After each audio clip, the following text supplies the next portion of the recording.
Okay, this is a quick video on the Volvo 480 Info Centre because it's on at the moment. It's operated with this little knob here, and there you can change the units. If you stick a little pin in there, you can change it to Celsius, Fahrenheit and kilometres and miles. I think some cars will let you change them individually. At the moment I've changed mine to miles, which is then in Fahrenheit.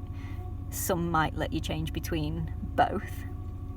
And so we've got, it's off a lot, which you'll probably find with a majority of these, unless they've been taken out and sort of resoldered, tidied up, because the solder, obviously with age and the vibration and everything, it dries and it cracks, and so the joints aren't great.